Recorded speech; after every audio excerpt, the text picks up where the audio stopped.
We still have the 5 minutes before we start the webinar. So I request everyone, while we wait, let's take a moment to reflect on the importance of being prepared in emergencies. So it's not just a matter of safety, but it's a matter of empowerment. So emergencies can strike at any time, and being ready can make all the difference. And it's about having a plan, knowing what to do, and having the right resources on hand to protect ourselves and our loved ones. So as we bow in today's discussion, let's keep in mind that preparedness is shared responsibility. So together we can create safer and more resilience community. So once again, welcome to our emergency preparedness webinar, and we are delighted to have you here, and we look forward to an informative and empowering session. So thank you again for joining us.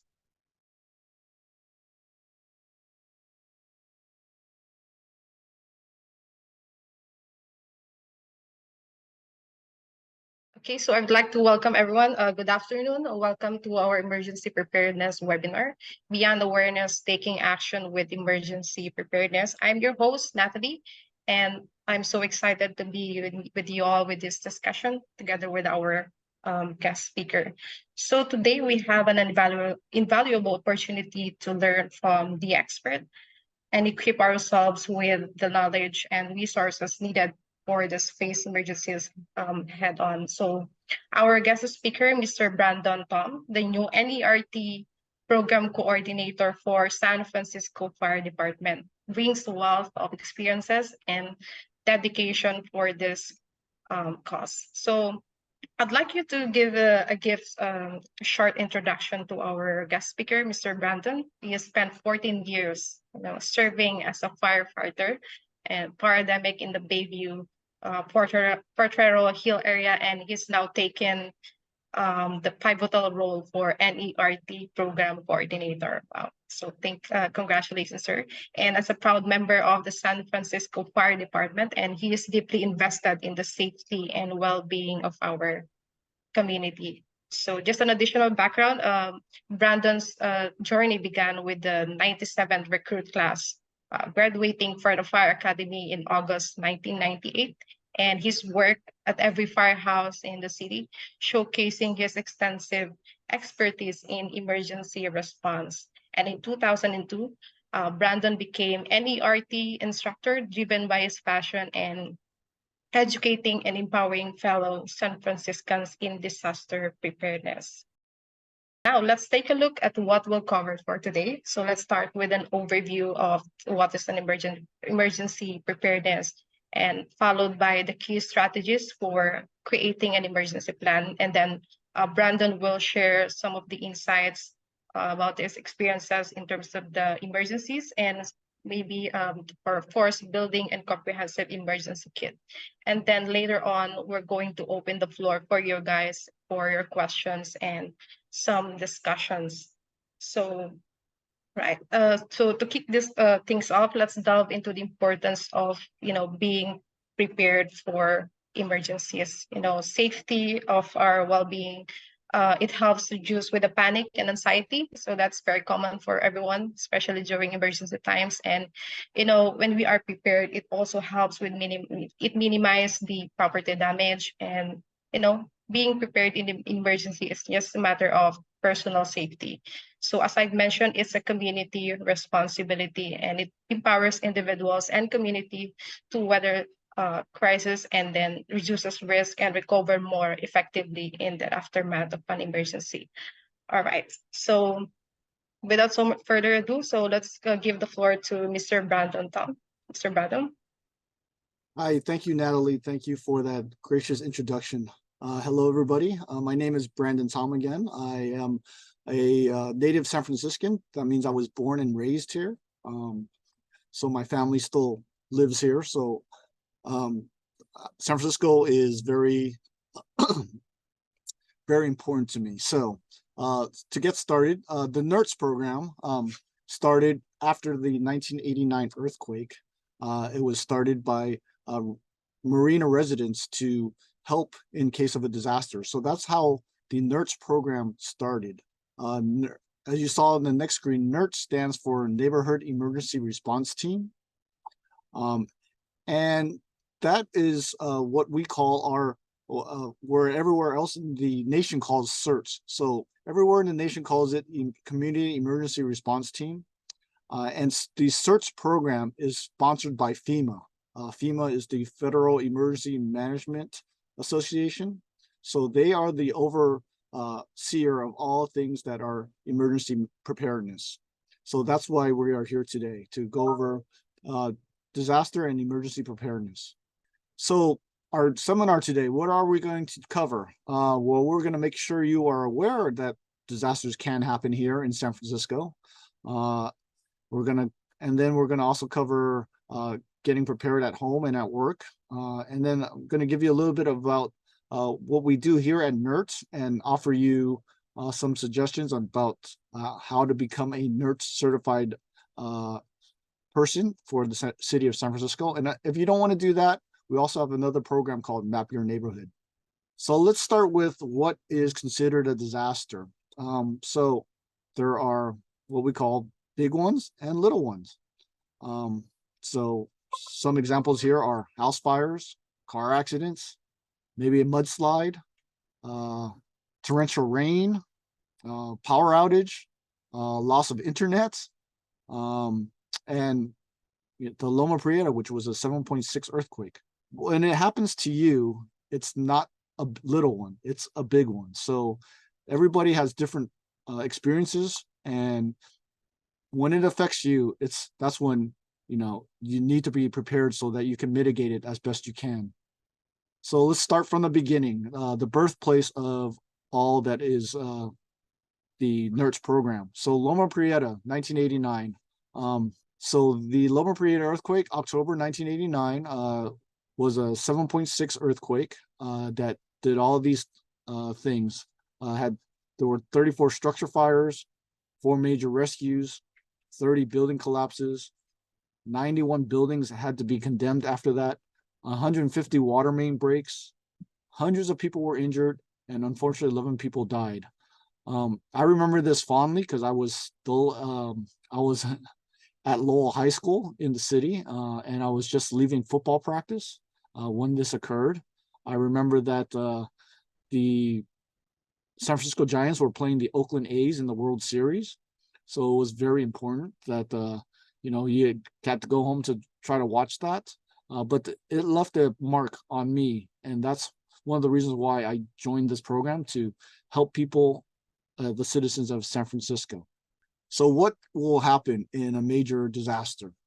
Some of the things that will happen for sure is a disruption of city services. So your water your gas or your electricity, or the street lights, or the muni buses, or the BART trains. All those things you can expect that will not be able to operate normally. And our goal is to, hopefully it has less of an impact by being prepared, getting prepared, knowing what to do in case this does happen. So let's start with the basics. For an earthquake, 3 steps: drop, cover, and hold on. You want to drop to your hands and knees, cover your head and neck. If you can, you want to get under something that is very stable, like a table, a desk, or if not, against the wall or a doorway. And you want to hold on because you don't want anything to shift you out of cover. So if you are inside, we don't want you to go running outside. You do not want to go from the known to the unknown. You want to remember that. Don't go from the known to the unknown. Again, get under a desk or table, something that will create a void space, and move about as little as possible. Another thing I want to add is that if you're sleeping in bed, stay in bed and cover your head and neck area. Do not try to run out of bed. If you're outside, it's very important to try to get into an open area, because we live in San Francisco. There are many high-rise buildings. So it's almost impossible to find an area that's away from a building that you could possibly fall. But you want to get to as safe an area as possible. So you want to establish where these areas are for you. So look for an open parking lot or a park or a schoolyard. Some of those areas near you where you are living would be a good place to go in case of an earthquake. So our goal today is not just to prepare for the earthquake, but to prepare for all hazards the same way. You want to prepare the same way. And that entails creating a personal plan, getting supplies, and maybe have a place that we could call a safe room, a place where you can shelter in place. And then we want to talk about a little bit about your living situation, talk about mitigating some of the structural and non-structural hazards around you so that you can stay where you are living. You do not want to go to a shelter if you don't have to. You want to stay at home because home is the most comfortable place to be. So step number one, let's do this. Find somebody who is out of the area to be your check-in. Why we say that? Because we think that phone services will be down locally. However, if you have an out-of-state contact, that will probably still be working. So that's why you want to have a contact that is out of state. So try to identify somebody that you can, and your loved ones can all call and say, hey, I'm okay. If someone else calls, let them know that I am okay. Again, cell phone service may not work. Because of that, it's going to be difficult to, hopefully somebody still remembers landlines. Hopefully you still have access to a landline or can find one. One thing that we do think that will be working is that the text notifications on cell phones should still be working, but it's not a guarantee. So you want to identify 2 reunification sites if you can, one for when the disaster occurs at home, and when the disaster occurs when you're at work. And then use the Safe and Well website. That's another resource that you can use, but create emergency contact cards that you can distribute that identifies your points of contacts and your reunification sites. So here is a very, very simple example of what it could look like. It could have many different ways, but we just want the most important information. If you're like me and depend on a cell phone, I do not remember phone numbers at all anymore. So it's good time to write them down, especially the important phone numbers of your phone number, your loved one's phone numbers, and keep them in a safe place. It's a good thing if you do write these down to actually laminate the cards if you can, so that you don't have to keep rewriting them in case you lose them. So again, let's go over the main things that we want to go over is the your phone number, your out-of-state contact, and your meeting place. Those are the main things that we want you to focus on.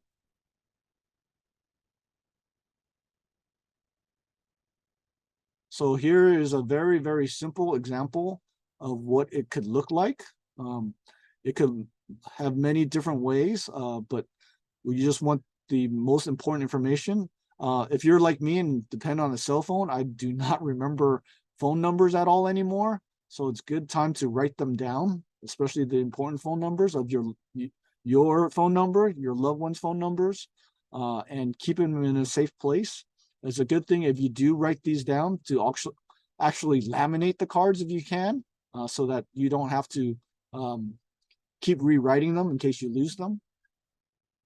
So again, let's go over the main things that we want to go over is the your phone number, your out-of-state contact, and your meeting place. Those are the main things that we want you to focus on. And then after you have done that, you need to create an escape plan and have a meetup area so that everybody in your household or in your building knows where it is. So first thing to do is in every room in your living situation, identify 2 ways of getting out. That's number one.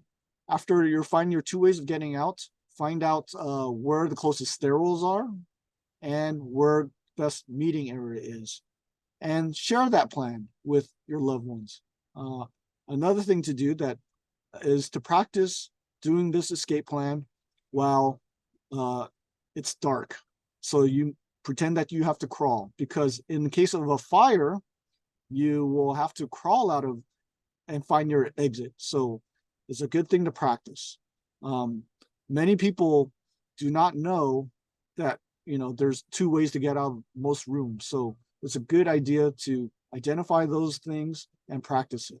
So for local emergencies, we have several ways that you are alerted. Hopefully, we will get our outdoor warning system back up and running.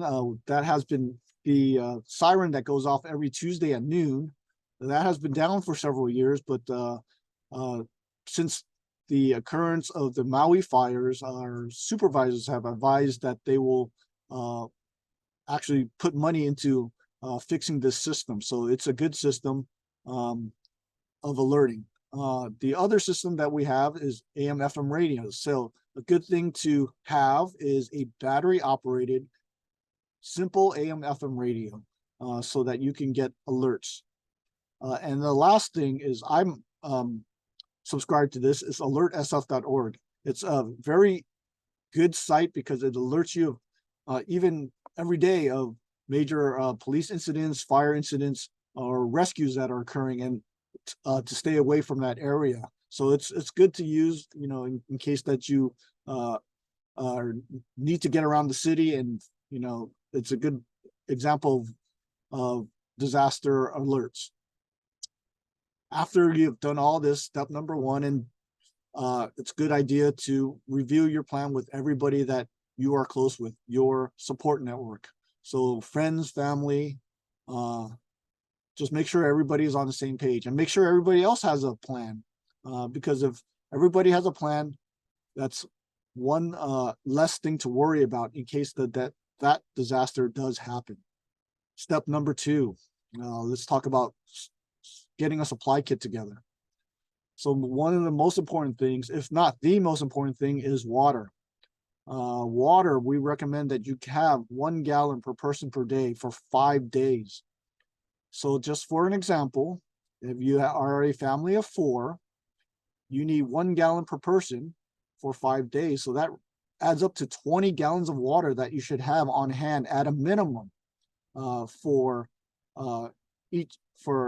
just to keep for storage. There are multiple ways to have this type of water, but that is the recommendation. If you look on various websites, there are ways to purify water with bleach. We recommend if you do that you purify with unscented bleach, because you don't want your water smelling like different scents when you're drinking it. Other things that you should add, especially after COVID, are hand sanitizer and baby wipes to keep yourself clean. And then the next thing is food. You want to make sure that you have food that you will eat, and that's non-perishable, and that's low in salt, which is which you need because you don't want to consume more water than you have to. And then for your own first aid, you don't have to go crazy. Really, really simple. You want to get some gauze, some tape, and some scissors, because you can make your own band-aids from that. And then again, like I said earlier, a portable radio would be great with battery operated, so you don't have to rely on being plugged in. And that's those are 2 stations that you would get information from, 740 AM or 88.5 FM. And then going above that, think about comfort items. So some of the things that you would like to or should have are comfortable walking shoes. In case you do need to go to a shelter, you want to have comfortable shoes. So that's 3 places that you should have comfortable shoes: near your bed, at work, and in the car. Those are 3 places where you should have just an old pair of sneakers sitting there just in case you need to walk long distances. And then if you do need to go to a shelter, you want what we call a go bag, which has those supplies that we previously mentioned that you can carry with you, that you will have supplies for yourself and your loved ones at the shelter. And then don't forget other things that are important to you, like medications, some small bills, important information cards like your birth certificates, your marriage licenses, your insurance cards, and your social security cards. And then I'm not going to give you exact ways to store your water or your kits, but there are numerous ways to do that, and you can find out what's best because everybody has different living situations. So you could build it as big as you want or as small as you want. Next thing that we need to check, because these things are important, are make sure that you have working smoke and CO detectors. Smoke alarms have a lifespan, and they should be replaced. Usually, they will, you will hear a little beeping from a battery. Well, the new ones, you won't hear that beep anymore because once they're dead, you throw them away and you replace them. So make sure that your smoke detectors are up to date. The other thing that you should have is a carbon monoxide detector.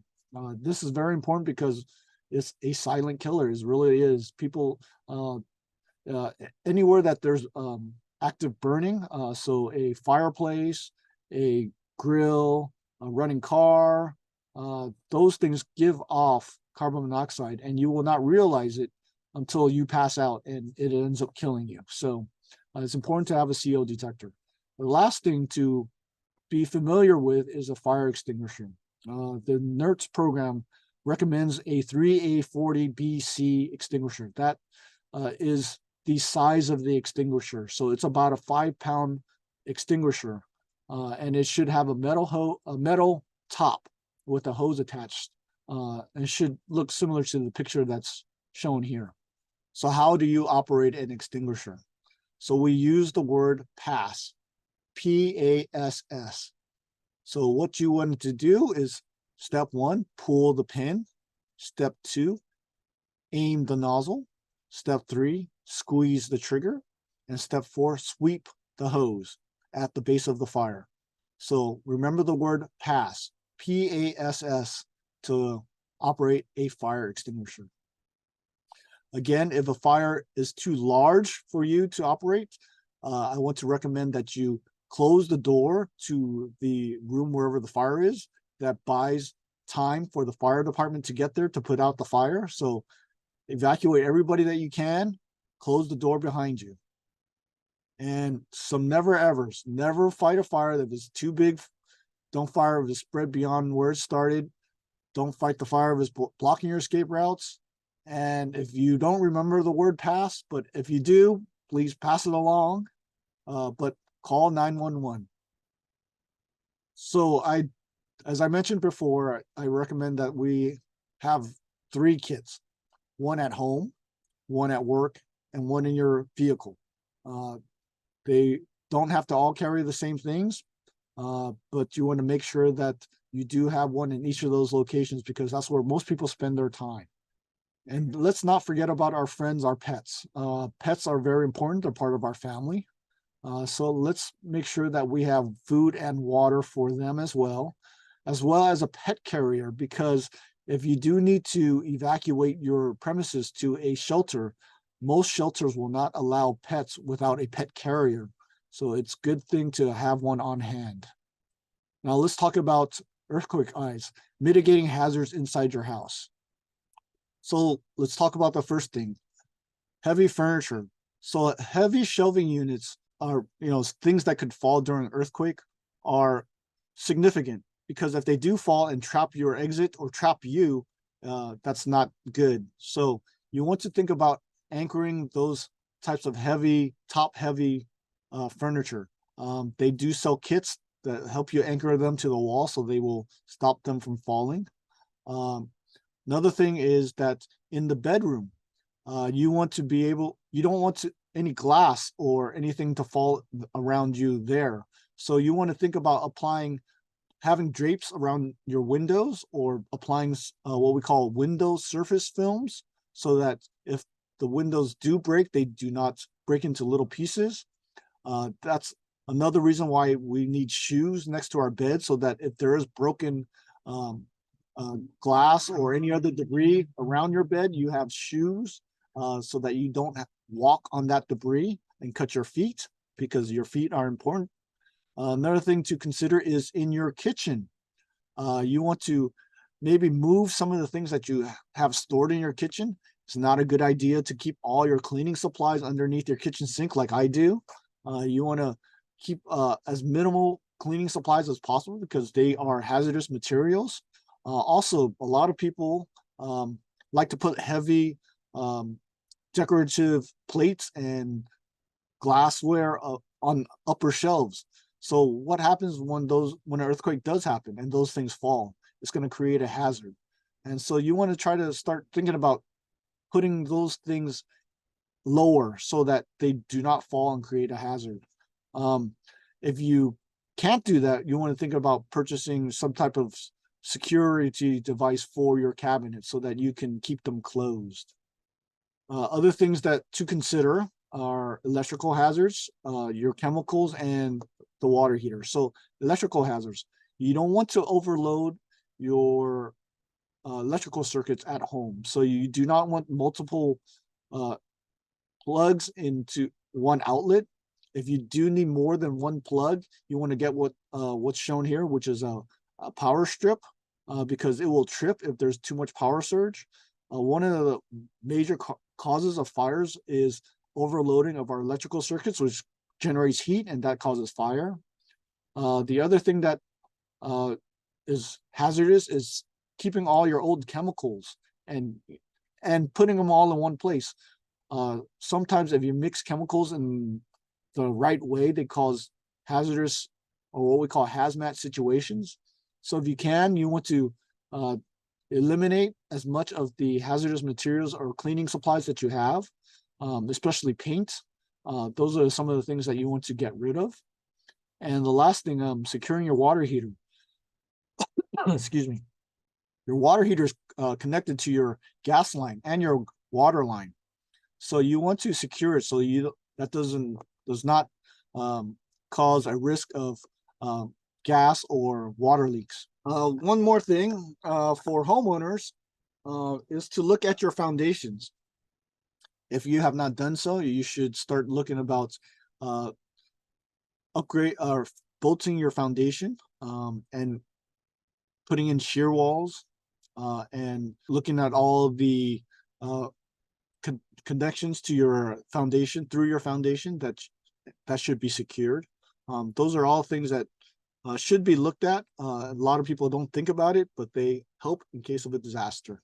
And this is just an example of what happened. The one on the right is the apartment building in the marina that fell off its foundation and was condemned. The other one, I do not know where it is, but obviously is non-livable situation. So ultimately, the goal is that you prepare yourself with enough supplies that you can shelter in place. And you should look at this website of, are you safe enough to stay? And it's from the Spurs study about staying at home instead of going to a mass shelter.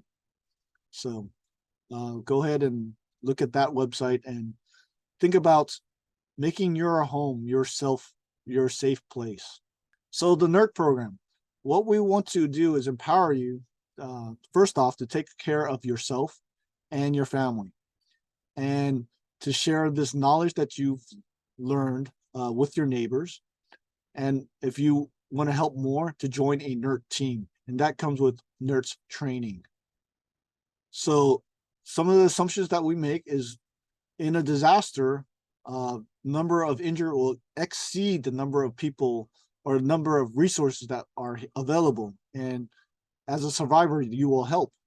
And people aren't really trained with life-saving skills, disaster medicine, or post-disaster survival. But if you take the NERT training, you will learn those skills. So one of the big principles of NERT is safety. And we always emphasize safety. So the four words that we always do before we enter any situation is we stop, We look, we listen, and we think. We think and evaluate before we take any action. We always want to err on the side of caution and be safe when we do things. We also want to help people, but we, as a NERT trained person, you will learn how to do everything safely. All right. Thank you so much, Brandon, for those insights. And we learned a lot from this webinar. So we have here some few questions that we wanted to accommodate from our attendees. And we have here, let me just read the question. What plans should families in place in case they are, separated during an emergency? Good question. So there are, so again, all the family members should have a single check-in out of state, or you should have another thing that I want to mention is that if you guys are separated, maybe leave a voicemail on your phone stating, "Hey, I'm okay." And so when people call, they'll listen to your voicemail and say, "Hey, they've told me they're okay." So that's another thing. But if the family has student-aged children, you should check in with the school to see what type of reunification or things that they have in place, because most schools, they will shelter your children for up to 72 hours also. So make sure that you take care of yourself and not necessarily have to rush off to go get your children, because they may be taken care of. Yeah, that's correct. And sometimes especially children, they tend to panic, right?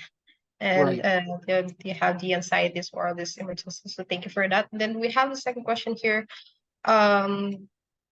How can individuals with special needs or medical conditions best prepare for emergencies? That's a great question. So the best thing to do is to alert your neighbors that you may need help. We recommend that people who have special needs, have a strong support group, because we know that there are people out there that can't do things or need help to get down the stairs or to get out of a building. And it starts with your neighbors if they can help. If not, you can reach out to SF, San Francisco Department of Public Health, SFDPH. They are a resource for those type of questions. Okay. And there's also like a shelter or like a center for them to, Correct. okay. So we have here another question. Do you offer training about emergency preparedness in the workplace, schools, or other institutions to ensure that all workers, students know what to do in case of an emergency? So the NERT program is expanding. So we are, so first of all the information about the NERT program is at our website. The NERT program training is open to everybody who lives or works in San Francisco, and it's free. It's 18 to 20-hour program that currently is held at where I work at the Division of Training. We do most of our trainings here, but we also do trainings in the neighborhoods. So that's the first part of the question. The next part is children. So we are doing what we're trying to do is build up what I'm calling a teen NERTS program, where we teach teens in our high schools the importance of disaster preparedness, and hopefully they can share their knowledge. So that's another way that we are getting the information out there. Okay, and in related to those adult training, do you offer or do you provide like a certification after training? Then that way they can volunteer for some emergency situations. So after every training, you are given a NERT ID, which allows you to volunteer on behalf of the fire department. So you will get that. You'll get a NERT ID. You'll get a NERT certificate for graduation, and you'll also get some helmet and vest and gloves. So you get some supplies. I see. Okay, so I'm seeing some duplicate questions that we've already, I think, address. So we have here, what should we do if the building you are in collapses during an earthquake? Hopefully you're not in that building. Uh, so again, during the earthquake, try to find some place that you can stop, cover, and hold on. So you need to be near, if you can, under a desk, table. Next best thing is a structural member of the building. So doorway, a column, anything like that. So those areas are less subject to collapse. The next thing to do is to immediately, well, you're not going to, the building is not going to collapse unless it's, totally destroyed during an earthquake. It usually will take some time. So hopefully you practice your exit and you know where your exits are and you get to a safe place. Yeah, and then, yes, get everybody that you can, help everybody that you can get out of the building. Yeah. Yeah. So we know in terms of the earthquake, it's unpredictable, right? But Correct. for some other emergencies, how can the San Francisco community be warned of an emergency in terms of, information dissemination? So the alert SF is really good. Mhm. That that's probably one of the first things that is almost immediate. Like as soon as it happens, I get the alert. So that's pretty quick. The other thing that hopefully comes back is the outdoor warning system. That was what we relied on for tsunamis. I don't know how much of a warning we're going to have for an earthquake. It's going to be seconds, if that's even available. So, but to get information again is through radio. I don't know if media or TV services are going to be available. So radio is our backup. Mhm. Yeah. San Francisco, those alerts are cool. So we have here another question. In terms of as a property management or for the homeowners, can you suggest some preventive measures that we can take in order for their homes to be disaster proof? Do you have standards or not everyone, not all the standards, but at least some tips you can share? The first thing is to probably put that window film on all your windows. That Mhm. would help with any type of glass breaking. So that would stop glass from falling into shards everywhere. The next thing is that you make sure that your foundation is stable. As we know that even if you do bolt your foundation, San Francisco, a lot of it is built on landfill, so it still will shake. So the best thing is just try to get make sure your building has a strong foundation. Yeah, thank you for that. And we have here, how should we handle food storage and cooking during this, we have a prolonged power outage? That's going to be a problem. One of the things that we do recommend is that you buy canned food. And the only way to heat up canned food is through camping supply stores. They have portable heaters. You could buy hot packs and then secure it around your item to heat it up. A lot of MREs or meal replacement have built-in heating elements in them that will heat up those meals. But yeah, we don't have electricity. We're not going to be able to boil water um, or have a microwave. So yes, those are going to be an issue. So hopefully you have chosen foods that do not need to be heated up too much. Like, yeah, don't rely on frozen food. Mhm. Right. And I think there are already some portable food heaters nowadays. So I think if you Correct. have one, so I think that will also great help.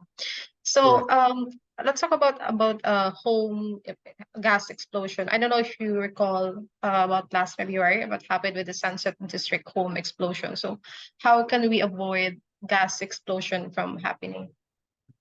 Number one, don't smoke when you have an oxygen tank. Mhm. That's probably the main thing. If you're a smoker, do not smoke indoors. Mhm.